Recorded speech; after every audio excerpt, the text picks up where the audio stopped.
Hello, everybody. How are you? My name's Tim Dyke. I'm welcoming you on behalf of EMCC Global, coming to you today from Singapore. And I'd like to introduce our facilitator, our speaker today, Jennifer Britton, coming to you from Canada and talking to us about team coaching. Over to you, Jennifer. Thank you so much, Tim. Well, good morning, good afternoon, good evening. It's good to see some familiar names, some people I was just in a breakout with, and greetings from Toronto, Canada. Looking forward to today's conversation. And we're going to be doing a little bit of everything. We're going to have some research. We're going to talk a little bit as well and do quite a bit in breakouts throughout today, because our topic today is about optimizing co-coaching flow. And we'd just love to welcome all of you. It would be great to get you to just share in chat. Are you currently co-coaching? Are you doing any team coaching and maybe activating a co-coach? Are you working with larger systems and working with one or more co-coaches? It would just be great to get a pulse of who is in the room, because co-coaching is definitely something in evolution. And so I'm going to be drawing on about a decade's worth of work that I've been doing and writing around this, starting with my first book, Effective Group Coaching, more than a decade ago, where I had a digital chapter on co-facilitation. I think, late 2010s or, 2009, we were just starting to talk about this. But I think now in today's world, whether here at EMCC or in the world of the ICF, it's a really critical point of our work. So if this is the first time you've met me, hello from Toronto, Canada, and I am passionate about the topic of group and team coaching. Author of 7 books, currently working on my 8th book right now, which will come out in 2023, also around group and team coaching. So not too much about my background, because, co-coaching is about that, creating that collaborative space.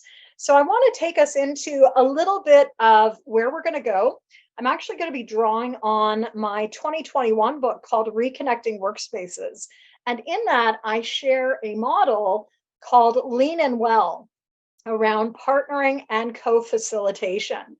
We're going to talk a little bit about some of those skills that are really critical, whether we're co-facilitating in the room or we are co-facilitating across distance. We'll do some breakout work, share some stories, maybe make some new connections. And then we're going to come back and I want to share with you a model that I've been sharing for the last decade around a 4-phase approach to co-coaching. What do we need to do before we even start to design, during implementation, and then throughout the work as well as post-work? So really it is 4 or 5 stages, depending on how you hold it. I'm going to then transition us in our last sort of 45 minutes to, half an hour into some of the work that I've been having a lot of fun around. As a writer, as a creative person, I really have enjoyed looking out at the landscape of my work over the last 2 decades, training a lot of group and team coaches, more than several thousand in that last 20 years, to really look at what helps team and group coaches excel. And so I want to introduce you to the Superpower Quiz, which is something that I launched about 5 months ago. It's been taken now by several thousand coaches around the world. And it's almost like an avatar map of the different types of co-coaches we might find ourselves working with. So I want to stimulate a third conversation as we move into our last part of today to talk about, who are you? What kind of coach are you? What are some of those superpowers you can activate? And how do you really use those in partnership with others? So I hope you get a little bit of the theory, a little bit of the creativity out of this, and let's get started. So part of my work as a creative is about how do we activate new insights? And I really love to use images. So I'd love for you to share with us in chat, what is the photo that speaks to you, which represents what's possible if you collaborate or co-coach? There's a variety of photos here. I'd love for you to lean into your screen and just share with us in chat what would be possible if you co-coach with someone else or a set of others, or you collaborate more intentionally. Let us know which one of these photos speaks to you. And if it's not one of these photos, maybe it is some other metaphor that is coming up for you. So take a moment to read and look across the screen. Are you feeling like the super person, sitting in that eggshell? Do you feel that collaboration and co-coaching could help you focus? Could it help you expand outwards? Might it create some more balance? Just take a minute, and once you're ready, share with us in chat what's possible if you were to activate this image, if you were to activate this metaphor in your work. A couple of words would be great to see. And I do want to welcome everyone. We've got an amazing global group, which is what I love about the GPS. We've got Prague, Italy, we've got US, with representation and connection over to Japan and China. So fantastic. So we're starting to see what you are connecting in with. Meryl's mentioning the cairn speaks to me. The rocks balanced on one another, building on each other. And that's such a key part of this work of, how do we build? How do we synergize? Because the collaborative space is more important now than it ever has been. Again, think about your clients and think about what they're hungry for and yearning for in our work. Kelly's mentioning she's connecting to the fiery ball of energy. And that's the beauty of this work, right? When we're co-coaching, when we're even just collaborating or partnering with others, how do we lean into that collective energy? And Louise, good to see you from New Zealand. And the rainbow color photo speaks to me because I love the diversity we encounter, encourage, and celebrate as coaches. Fatima is also here. Good to see you, Fatima. The different colors and patterns. And for Courtney, it's also those colorful fabrics, the design together, the weave, the energies, and the support. And look at that, Stephanie too, diverse colors. Reginald, I'm going to jumping over Jonathan, and rainbow colors coexisting, although not clearly greater than the sum of its parts. Yeah, and that's an interesting area that I hope in our dialogue this afternoon, or maybe this morning, depending on where you are in the world, that you can also lean into, what are the gradients of this work? Is there a difference between co-coaching and collaboration? We could really get into that, but I think this might be an even better part to have some discussion around. And that's why I love images. Reginald's indicating focus equaling being present. And then we've got the rainbow, blending different potentials and turning them into a collaboration force. Yes. Denise is adding the light bulb moments. And then we've got Anna Karin. I'm also attracted to the fiery ball of energy. And Denise, the golden thread. So thank you very much. And again, just think about how images create a different doorway into the conversation. When you are collaborating, co-coaching, or anything along that gradient, I think there's a useful conversation to have with our partners around how do we like to communicate? Where do we create meaning? How do we create meaning individually? And then how do we co-create meaning collaboratively as well? And while coaching is such a verbal modality, what are we doing to integrate even more around imagery, etc.? So I want to bring you in just as a springboard into our first conversation into a little bit about what we know around partnering and co-facilitation. And a little bit, not a long story, but, really this has been a big part of my world of work for the last 3 decades. As some of you know, I worked for the United Nations, primarily worked in global teams.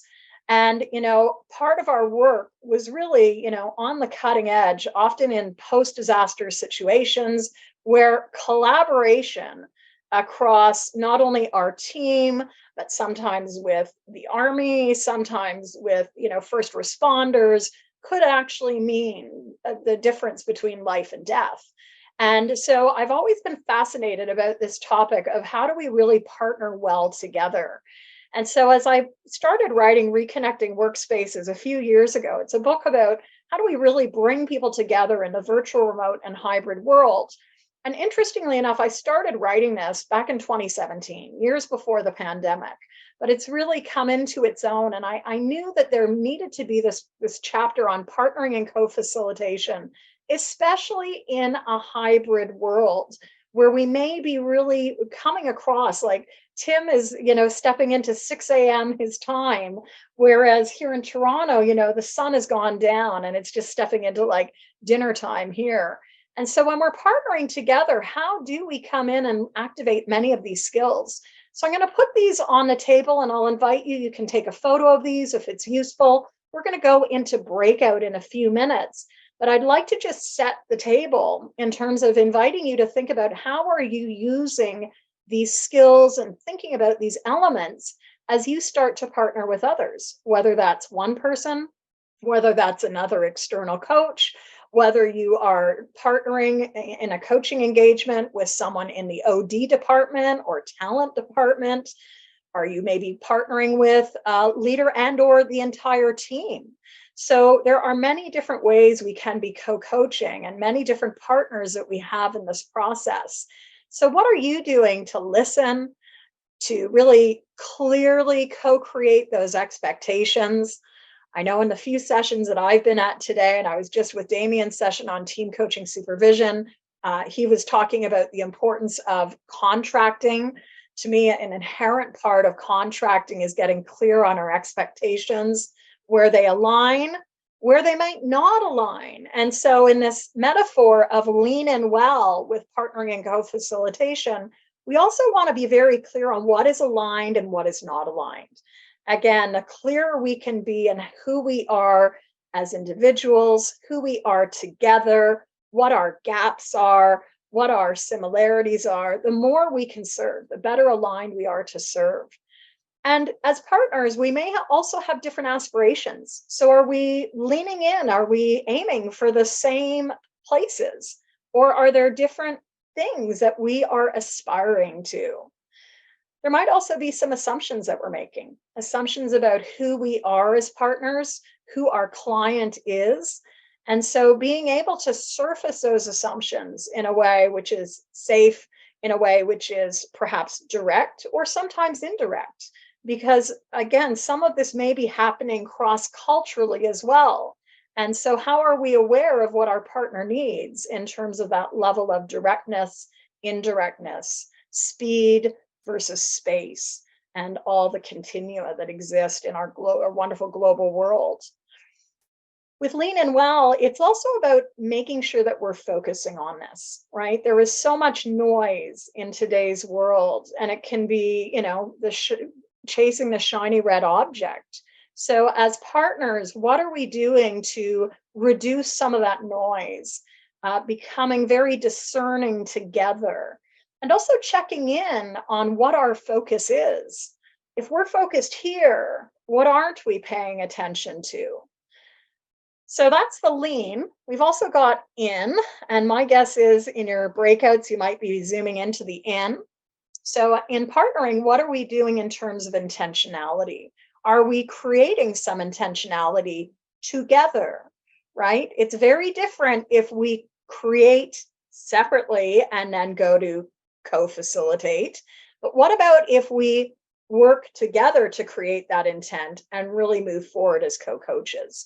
And I think one of the gradients that will come out of today's conversation perhaps is pointing to the different ways we can partner and the different ways we really do collaborate, co-create, co-activate together.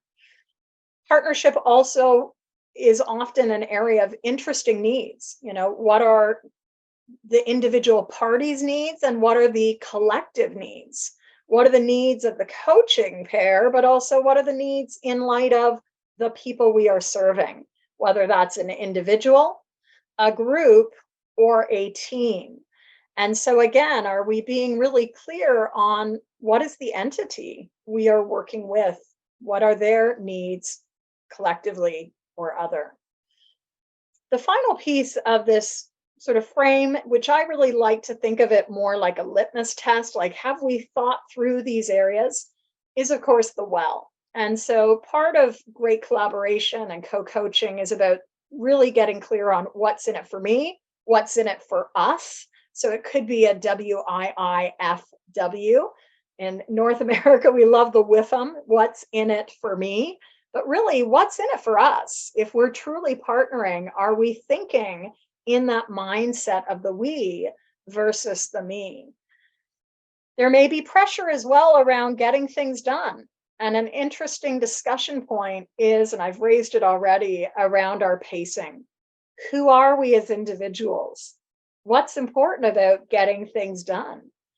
Is execution or getting things done important for both parties? This is where we can also see some tremendous divergence. And throughout today's presentation, I'm going to talk a little bit about some of the amazing partners I've had the chance to work with as a coach, right? As a team coach, we rarely do things alone. And I really have had a good fortune of really investing time with some amazing team coaching partners. And one of my team coaching partners is very different than I am. We're the same nationality, but we're different generations. She's a lot older than me. I am, of course, inherently a diplomat. I'm a former diplomat. There will always be that soft side of Jennifer Britton. And she, for many years, went by the tagline of the no BS coach. One of the times, like many times, we would show up to work with the teams that we worked with. And what we would consistently hear was how valued and how valuable people found our diverse styles. As a diplomat, I would always want to invite. And one time, my team partner brought the bullwhip out to a team coaching session because this team that we were working with was struggling for not just a few conversations, but for several months. The team had been avoiding what really was very apparent. And so prior to this conversation, we talked about what can we do? What do we have in our abilities to really stimulate this topic that needed to be risen to the surface in a very bold way? And as Canadians, we're not always bold, right? Canadians are very different than Americans in that respect. And so my partner brought out her bullwhip to the next conversation, and it was a Canadian team. It sure brought the issue to the surface. So again, notice what can you be doing in your conversations as well that can be really that foil for each other. And it can help us get things done. There's always an edge of where we're comfortable and where we're not going to be comfortable stepping in. So how do we activate that superpower together? So two more that I'd love for you to put on the table and maybe have some discussion around is what are you doing to loop back? And loop back the learning as a partnership, but loop back the learning with your clients. I think one of the big themes for this whole day, at least the sessions I've been part of, is that, activating the ongoing learning, right? That's part of what we do as coaches.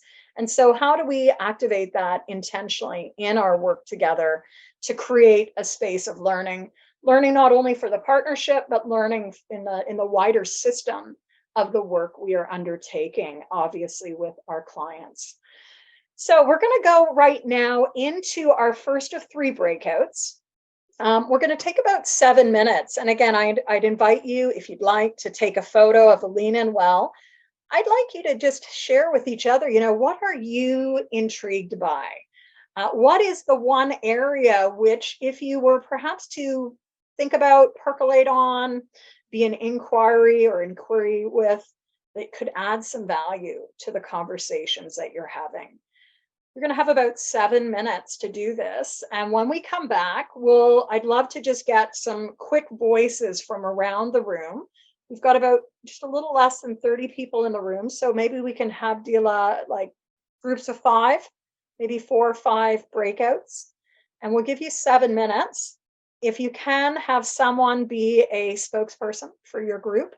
And that way we can just cross-pollinate some of our learning. So the quick question, again, to reframe, because I've gone into logistics for so long, is really, as a group, talk through what intrigues you. What, if you were to activate, could add some value to your coaching conversations?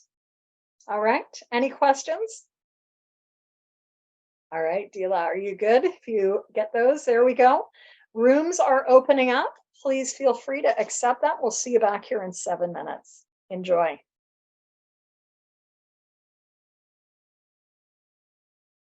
Welcome back.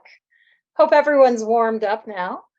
As I say, as the snow starts to fly outside of my window here in Toronto. So we want to take a couple of ideas just to cross-pollinate, because that's the beauty of a session like this, right? It's not about coming to hear the speaker. It's about really, what are you getting out of it? So I'm just curious, what were some of the conversations? I think we had 4 breakout rooms. Let's hear from a few of you. What was a theme or two that you talked about? Linda was just in full flow, the team coaching. So where is Linda? Linda, what got you flowing about that? Do you want to unmute?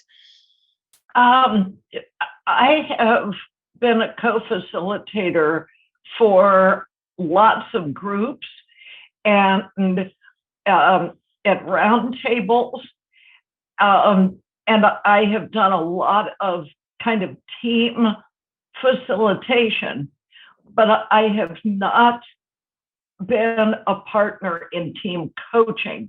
And so I'm intrigued about how that works. If you talk to each other during a team meeting, or is it all beforehand and then connect after? Yeah. How does that work?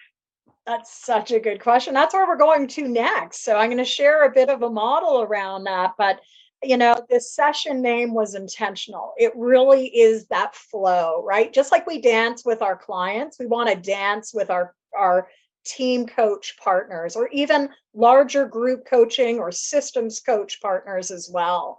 We can call it a lot of different things, but as much as we may be different, how are we also modeling?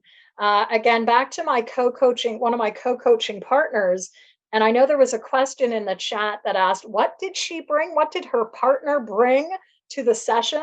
So with me and my diplomat hat on, my blue hat from the UN, she was the no BS coach, and she brought a bullwhip. She literally unfurled that bullwhip and snapped it in the room. So if you really see continua of boldness and diplomacy, like that was the range we really wanted to share with the team that collectively we could bring. And I think, we want to be, and this is something you're going to design, right? It needs to be co-designed, but part of our philosophy as a partnership has always been transparency. We want to illustrate and model to others the things that we want to encourage teams to do. Right? A lot of Canadian teams, Tim and I were talking about this over the break, here in Canada, we have a challenge. We have a challenge to raise, issues, conflict. We're very conflict averse as a nation. And so how do we show how we can work through differences and different vantage points real time in front of teams?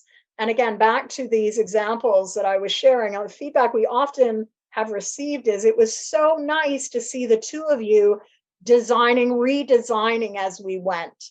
Because in today's fluid workspaces, we need that. A lot of organizations need that. And they may not be as agile, they may not be as fluid. So part of our work together as co-coaches hopefully is grounded in shared philosophies. And shared philosophies according to how do we unearth them? How do we discover them, right? It's not something that we're just going to say, hey, we're going to be transparent. I've found with every really great partnership, there have been hours and hours and hours of conversation. We're going to go to that model in a few minutes. So with that, let's also take maybe another perspective or two from a different room. Any other nuggets that people would like to share based on what you were looking at? I'm going to go back to our chat. So I could share one. We were looking at co-coaches and the A with alignment, assumptions, etc., and talking about how as co-coaches we can get the job done and play nice with each other without exploring complementarity and where do we differ.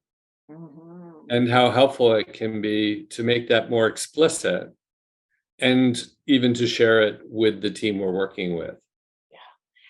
And I don't know if you got to this point, Jonathan, but did you talk about what's available if you then do talk about the differences and talk about what's available and what your range is?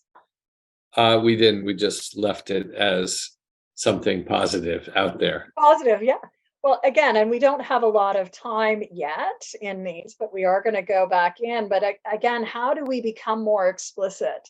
How do we become more intentional in designing together, right? And that it's got to be a together, not a this is my vantage point and this is your vantage point. How do we collaboratively do that together? And again, as we're co-discovering, it's like that journey with no map, right? We need to sort of lean in, again, that lean in metaphor, but we need to trust each other and sometimes be very surprised at what emerges out the other side as well. So before we go to a bit of a framework, any other insights that people would like to share? In our group, we were talking about co-coaching and concentrating on expectations and what is it in it for me. And somehow we found that it's quite connected, and that it is very important to find out within their own systems what are their values, what they are expecting that they need to achieve. And also, the more people we deal with, and of course we deal amongst ourselves as well, we need to understand that there are some contracts between us. There are some expectations, and each of us has got a system. And so that expectation and what is it in for me is connected with other, of course, pieces of your system here. And I find that sometimes it's so difficult, but nevertheless important and necessary to start with this, what is it for them? And what are their expectations, and make sure that we understand their system, because each of us has got different system, different values. Sometimes not to understand these, you just can't actually do your job. Exactly. We need to take the time, I'm hearing, right? It's not something that we can rush. It's an exploration together, and we bring our systems everywhere we go, sometimes blindly and sometimes very explicitly. So I think there's part of why I created the team and group coaching superpower quiz this summer was to really create hopefully a playful way for us to start exploring our range and what we're bringing to the table. And we are who we are. We are a collective being of so many different elements. So thank you very much for all of these insights. Again, this is our first of hopefully 3 different touch points that we'll have with our colleagues. So this is a bit of the sparker, some of the ingredients. And then here's this model that I've been sharing now for a little bit more than a decade. And again, it's been very informed by practice. So we had the question from, I think, Linda, I think it was you, about, like, when are we checking in? And I would really subscribe. This is what the research shows from great co-facilitation across different, entities, is we need to be doing this, having different types of conversations along the way. And so I frame it as at the start, and that being not at the start of the engagement, but at the start of your relationship as a partnership. How are you starting to explore questions like, and these are just starting points, right? So there may be more questions that emerge, but what are our strengths? How are we different? How are we complementary? Where do our gaps exist? And if we are very similar, what blind spots do we have? Right? The research around collaboration continues to show that the more diversity that exists, the better, as long as a team, an entity has the skills to work across difference. And so there is a skill set that we need to develop if it's not something we have built around how do we work across difference? How does the diplomat work with the no BS coach with the bullwhip, right? The boldness of that. And so there is, the cerebral part of it, but there's also the whole being of the coach. How do we notice our triggers? How do we notice and find practices, approaches that are going to ground us? Are we also, and I'm going to our 5th bullet here on at the start, have we thought about what's important in our work, right? What is important in our work? This is part of that philosophy, part of the values that I think Tim's made reference to. These are drivers. They show up with us in conversation all the time. And what are the business philosophies that are important to us? Right? As soon as we're in the space of teams, there are so many things that start showing up, right? Is this a hierarchical team? Is this a flat team? What is our leadership philosophy? What is our philosophy around teamwork? What is our philosophy around capacity development? Is this in alignment or in discord with the teams and groups that we're working with? And a final piece that I think is valuable early on in the work is there a way to share your work? And I frame it here as share samples of work, because a few months after initially publishing this back many years ago, many moons ago in 2009, in my first writing, I found myself in an engagement, and the person had come to, they'd outreach, they were really well credentialed, had all these great things, but we'd never really sat down to talk about what we did as coaches, what we did together. And while they'd won awards, et cetera, there was no, I realized as we stepped into an engagement, which took us halfway around the world, that there was a real disconnect around what our work looked like together. And what was really important was what impact was that going to have on the client group that we were meeting with the next day. And so it's a little flag, but it can be a really big flag. If we're going to partner, we need to, quote unquote, really reveal the curtain. We need to really be as explicit and sharing. And, if your gut is saying something, to really be exploring it. Because I realized this evening before an engagement with this client half a world away, there had been signals, there had been red flags, as I would have called in my years of the UN threat assessment. There were red flags going off all the time, and I didn't listen to them. And it meant that during our implementation, even beyond our design, there was a lot of stretching, a lot of unnecessary, I think, growing that probably had to happen in service of that engagement. So at the start, what are your spidey senses saying? What's your intuition saying? As you step into design together, not separately, but together, what are you talking about? Are you getting granular? Like, who's going to take a lead on what? What are our time windows? What happens if? And while these may seem like really detailed, you want to be detailed, especially in that first iteration of working together. I'm a strategic thinker, but I need to get to the granular detail. I like to use the metaphor as well of the accordion. And so in design and also in coaching, what might we expand if the conversation is rich, or what might we expand if there's like a lot of energy to explore something? But also, what might we want to contract, right? As an individual, I can think, oh, we're going to spend a lot of time here, but is my partner on the same page? So, coaching is not training, but when we co-coach, we need to sort of think together before we even step in the room. Is there an end result we're aiming towards in service to our client? That doesn't mean we're going to drive the agenda, but are there some elements as a coaching team we feel do merit some exploration? And if that's the case, what might we expand and contract as we go?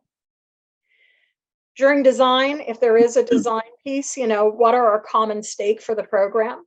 And what do we want to do? What do we want to ensure happens no matter what? Right? And so what do we want to ensure happens no matter what?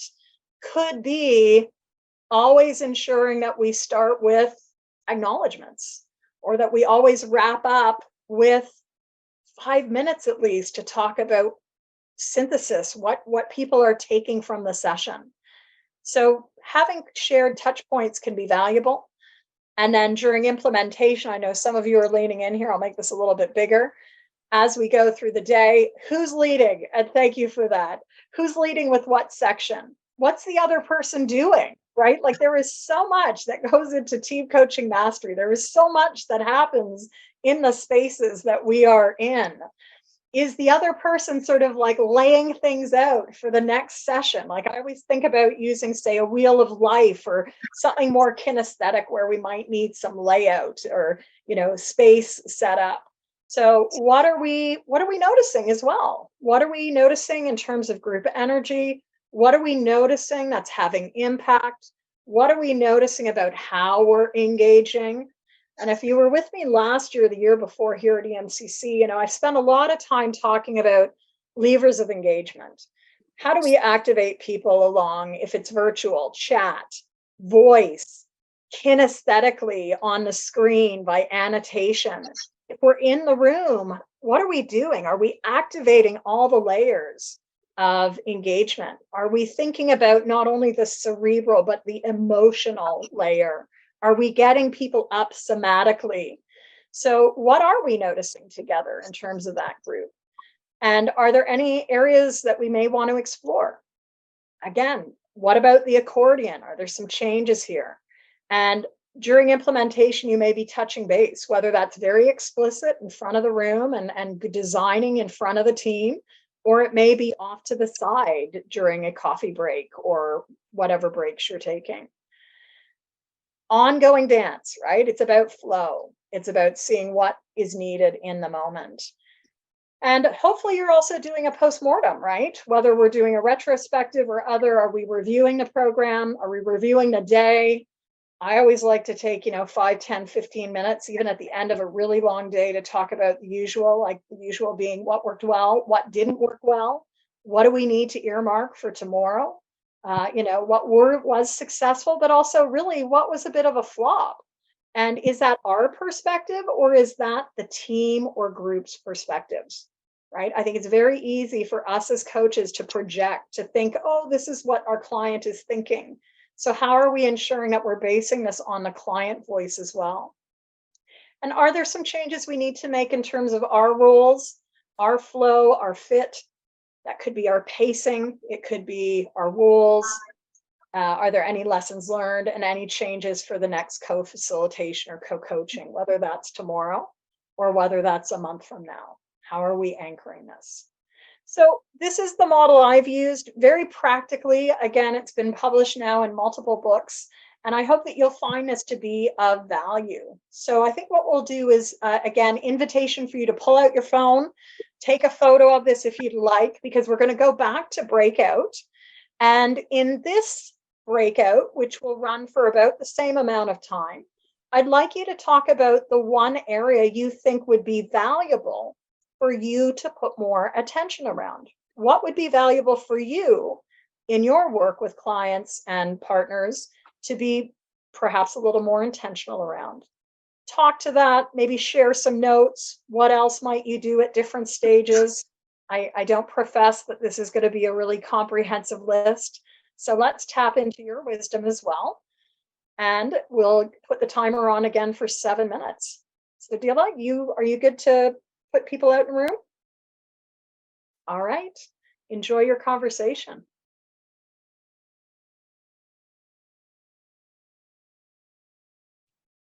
All right, so you went to a different breakout room this time. I'm sorry I didn't give you that heads up, but let's hear from the different groups, a couple of groups. What was a theme or two that emerged as you thought about designing and co-creating across different phases? Any comments that people would like to share? Too short, Carlos. I agree. Yeah. These conversations take time. So we're going to do one more and there will be a little bit more time for that. But I think this whole point of, how much time are you earmarking, right? And as I shared earlier, some of my team coaching partners and I have spent days before we've even gotten to this. So what are we going to do, right? There's a whole period of getting to know each other, really getting to know each other at a very deep level, even before we start design, and then even before we step in the room to see how we really operate together. So that's an interesting one too. Like, how do you sort of simulate how you might be together before you're even in front of a team or a group? If it's important, it may not be for everyone, but for some people, it'll be really important to have that sense of knowing, of deep levels of trust of each other. So any comments on looking at those phases? And Jonathan had a good question here. One thing that seemed to be missing is how will we resolve different approaches during design? Yeah. How will you resolve? Do you need to resolve? What's the bridge? I think Meryl had a question earlier about the gradients, and I'm sorry I didn't see that earlier. So I like to use this term like the gradients, right? And you'll recall that photo of the different layers of, color. What I think partnerships allow us to do is bring more than we can do alone. And sometimes in contrast with others, we become a lot more aware of like, ooh, that's not really a yellow, that's like an orange color. And so, how do we use each other? I've used the term foils, right, which is really a writing term, but how do we use ourselves in contrast? And I think there's many coaching models which talk about the negative, what is not there, as a really important piece of the coaching process. So how do we together use ourselves as instruments? How do we use ourselves to compare, to contrast, to expand range, also point to what might not still be there in our system as an entity as well? So I want to hear your voices. Other thoughts? Anyone want to unmute, share an idea or two?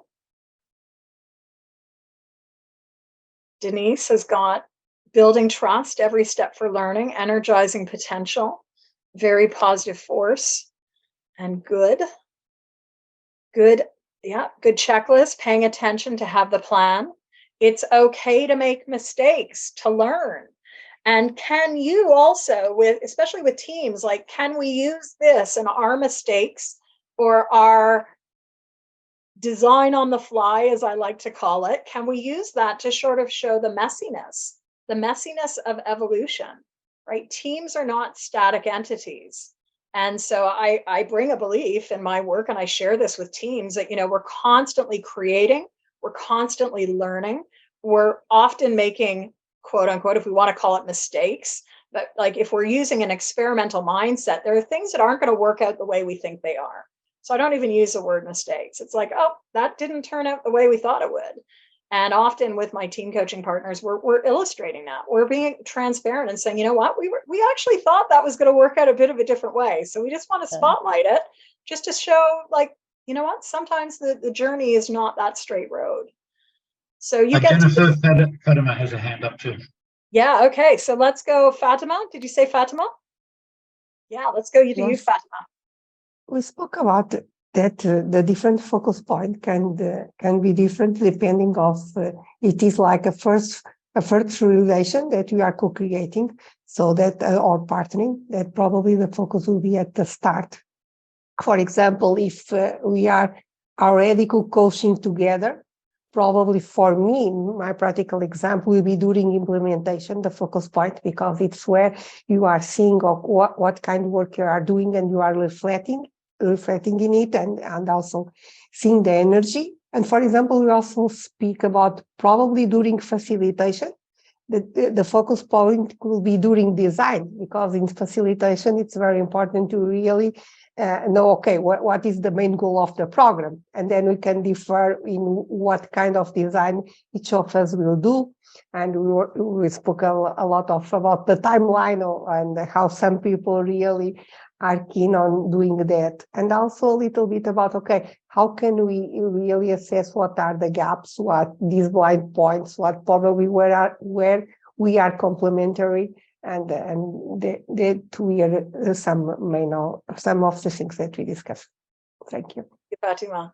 And I see David's also got up his hand. David, what would you like to add as well? Yeah, well, one of the commonality in our group was the cultural differences. And, I had the example of being a New Zealander in Canada, working with someone from Kazakhstan, coaching a leadership team in Vietnam. And so there's just so many different layers there, but actually everyone in the group was talking about the cultural differences of some kind. And that culture may be in terms of the training and the language.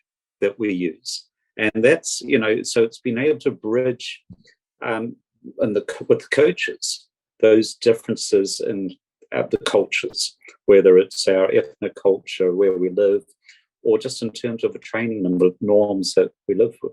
So if we have worked with someone over a period of time, we've probably got an advantage over that initial, getting to know someone as we go into that process. I love where you're pointing us, right? It could also be different industry background or different industry experiences.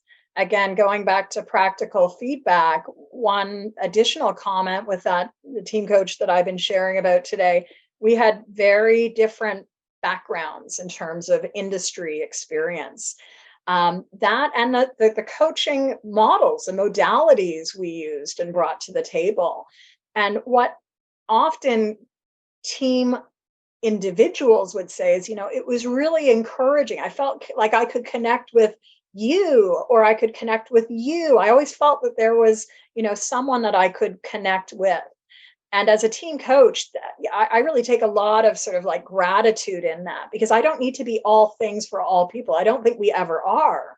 But I think sometimes a lot of one-on-one coaches feel that the pressure is on them. And so how do we lean into the partnership to say, you know what? We're bringing different points of view. We're bringing different sets of skills. Some things that, there will be things that maybe you connect with my approaches. There'll be things that you, connect with my partner's approaches. So key to this too is, I'm sure there have been other sessions on this, but the humility of the coach. Are we open to parking our ego? Are we open to deferring to our partners? Are we open to learning together, regardless of what we bring to the table already? So thank you, David. Thank you, Fatima. We've got about half an hour left, and I'd love to just switch us one more time. So we've talked a little bit about some of those essential ingredients in the lean and well. We've now got a bit of again, light touch frame. But what about you? What about you as a coach and what you're bringing to activate? So this is where I want to share with you a work in progress. It's a relatively new part of my work, my writing. And this is the group and team coaching superpower quiz. So in all my years of training coaches, I've really been fascinated by seeing there's many, many distinct styles of coaches that show up. And as we've talked about today, we really bring ourselves to the conversation. So this summer came up with the superpower quiz, which is really avatars of 5 different types. These are by no means representative of all the types of coaches we can be working with, but I hope that you will find yourself in one of these avatars. So the first type of coach we may find ourselves partnering with is a coach that I call the grounded labyrinth. The grounded labyrinth coach brings as a superpower, brings as a super strength, their ability to work around mindfulness and being, to work around the pause and groundedness. They may be really good at creating that space for visualization, reflection, even somatic work. And I'm just curious, like, as I share some of those, maybe this speaks to many of you.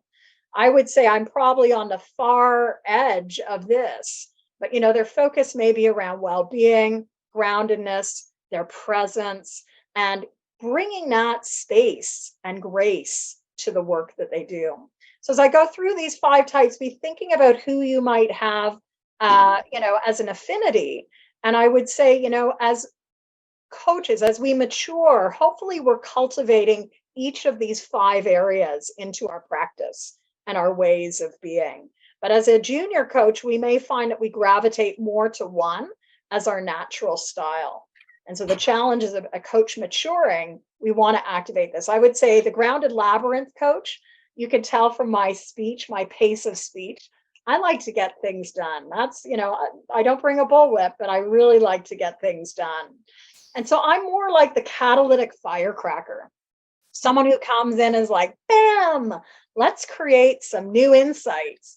And that might be done as you saw me do with the visuals, the photographs, We might get people up and moving, but the catalytic firecracker, a very different energy that coach brings, right? Just like fire, how are we activating from the spark of a flame through the embers, through that roaring fire that we know fire has such immense power. It could be for the positive. It could also wipe out a whole ecosystem. So the catalytic firecracker, while they are bold, each one of these superpowers also has a flip side. It has that kryptonite ability. And while a catalytic firecracker may create a spark, is the spark what's needed? Or is maybe that space for more the grounded labyrinth? So I won't go into a lot of detail, but often the catalytic firecracker is well known for not only the spark, but that push to action, the push to results, maybe the push to goals. And that's good, but is that all we need in a coaching conversation? So this is where I think we can look at the superpowers through the lens of what we've been talking about tonight, in terms of who do you want to partner with? Who can help you expand the range? If you're a grounded labyrinth and great at creating groundedness and meaningfulness and well-being, how does the grounded labyrinth coach come together with the catalytic firecracker and create that range of boldness but groundedness?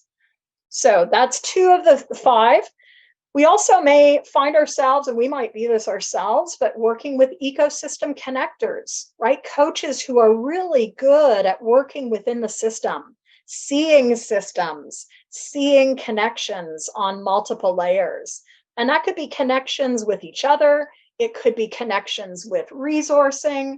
It could be about being masterful at coaching around relationships, or masterful on coaching around layers like emotion and awareness.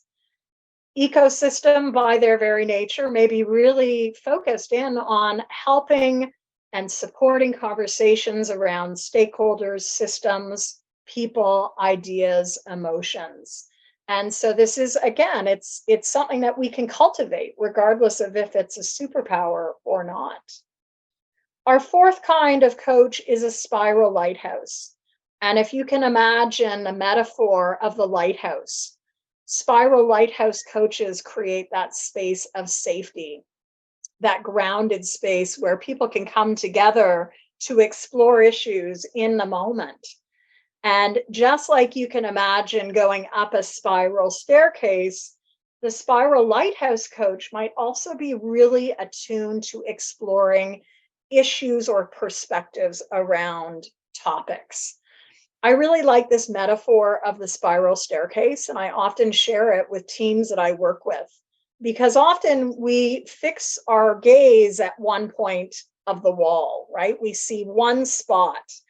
If you imagine a spiral staircase, as we walk it individually or collectively, we can now start teasing out different layers, different perspectives around that one spot on the staircase.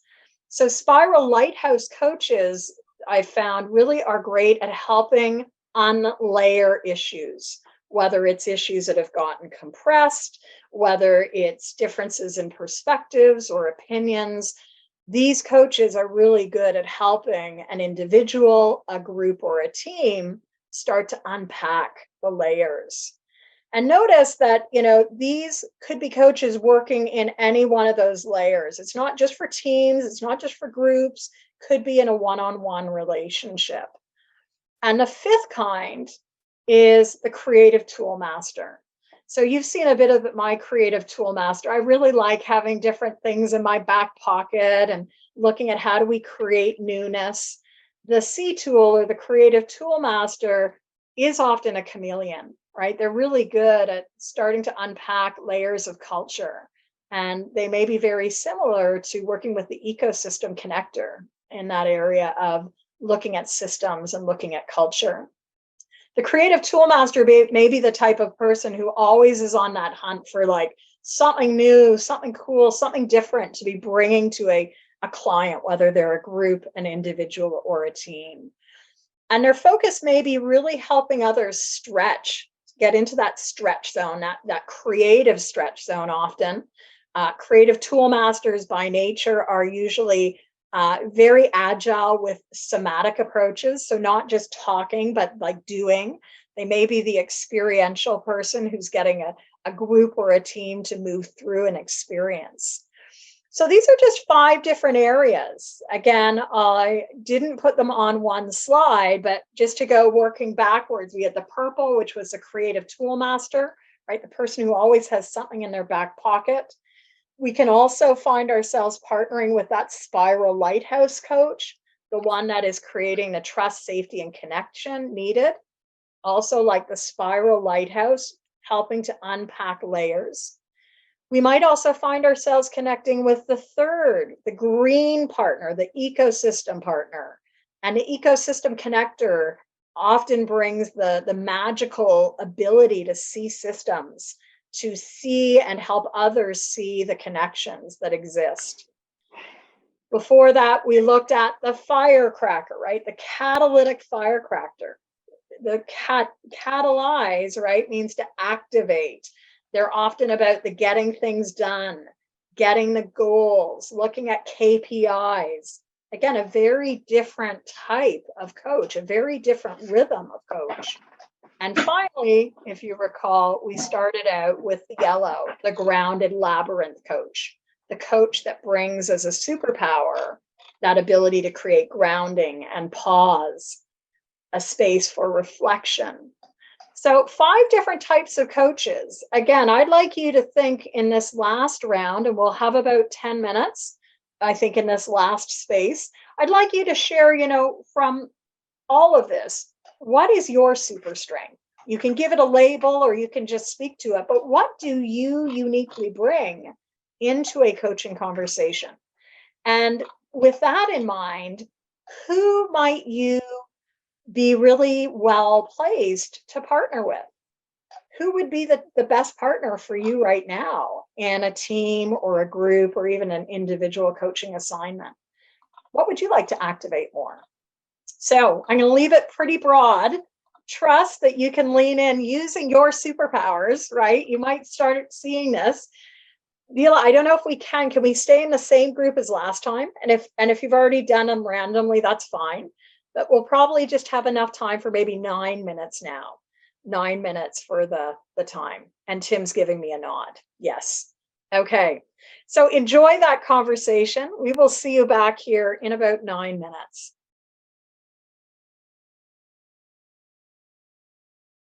So hope that you enjoyed that and maybe made something up, right? So if you want to take the actual quiz, you can do it on your phone. I've just put the link in. Some of you may have done that. Always ghosts in the system when it comes to technology. And because we're a Canadian business, we can't add you directly to our mailing list. So you might get a little request to subscribe beforehand. But I hope that you enjoyed that and had some insights. I know we've got 4 or 5 minutes. Tim, can we take 1 or 2 comments before? Absolutely. So any reflections that people would like to share? Did you like it? Did you not like it? What did you get out of that 10 minutes? So Linda's like, yeah, liked that. Who can see themselves on like multiple layers, right? Remember I said you don't just have to be one. Hopefully in our growth as a coach, we're activating parts of all of these because they're all really important in the work that we do. Jennifer, one of the things our group talked about is that they're almost like cloaks, these caricatures you described, and we may have our preferred ones, but a group over time or a team over time might require a certain context, might require that we put on a specific cloak for a specific moment and play that role. Yes. And that's a really interesting piece, right? Are there roles that we play as a coach in service to the teams, the groups in the moment? And notice what you're comfortable with, right? Notice the areas that you're not comfortable with. That probably signals an area, a big growth edge. So we have a couple more comments. Let's go to Ngozi. Over to you. Yeah, thank you very much. We found it very interesting.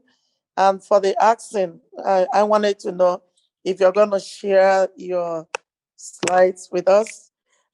We saw more like spilling over of some of the focal areas and the priorities. Like I found my style being between the catalytic and then the spiral lighthouse. So quite some similarities in between them. I'll put my YouTube channel in the chat. I did a call earlier today, which went in deeper into all 5. And in 2023, I'll be doing some monthly calls on each of the 5. So stay in tune. You can find me Jennifer Britton or Effective Group Coach over on YouTube. So definitely, Okay. I think this is a fun part to really start exploring. So we're going to get everyone to do bottom lining because we've got 5 minutes before our networking. Over to you, Jonathan, and then Carlos. So we were talking about not just where are we strong, but what is least preferred. Yes. And we wondered whether there's some asymmetry in terms of who plays well together with complementarity. And so, for example, if you're really strong on KPIs and not strong on relationship and trust, might you have a harder time than some other coaches dealing with other gaps? Yeah. Great inquiry, right? I think these are the questions we want to explore when we sit down for partnership. So not only what is easy, but what is difficult, right? And where do we need to explore together and individually? Carlos, over to you. Okay, thank you very much. I'm really happy about your models you have displayed tonight, or today. And I really identify myself with the catalytic fire creator because the coaches are people that they are showing the knowledge and doing things to speed up this reaction, to speed up the transformation from one stage to another stage of the team. And as a chemical engineer, I really understand how a catalyst work in a chemical reaction that transform the people from one stage to another stage. I love that model and the goals that you have, the KPIs and the what is the measuring, the metrics and all things. Thank you very much, and for all the models that you have shown us tonight. Thank you. I hope that it will inspire some new thinking, and again, some of this you'll see in 2023. Part of the superpower will be in my next book. You will see Reconnecting Workspaces has a lean in well that we shared tonight, as well as the co-facilitation. If you have met me before, you'll know that I'm an avid blogger and writer. And I just want to say thank you. I'm glad to see you having engaged with this. Share it, take the quiz, share it with your colleagues, because I want to get the big, bold number of 25,000 coaches taking this so that we can actually validate it, right? It's a fun concept, but what is the weight in this? And empiricism is critical in our space. So thank you for joining us tonight. Tim, I'm going to pass to you to wrap us up. Thanks, Jennifer. And on behalf of AMCC Global, thank you so much for leading such an authentic conversation. A 30-second reflection, Jennifer, on what's stuck in your mind from what people have been talking about today. Well, I think it's really going back to the triad. So our triad tonight really was lean in well. Think about that as you enter into your future conversations. Think about, the different phases and the different types of conversations to be having. And then I was excited to see all of you getting activated and grounded in different ways with the superpowers, because I think it's a fun way to start talking more about who we are and what's possible with our approaches. So a pleasure to be with you tonight. I'm going to be doing the closing session on Thursday with others, and hope that you'll join us for that final closeout on Thursday. And over to you, Tim. Thanks, Jennifer.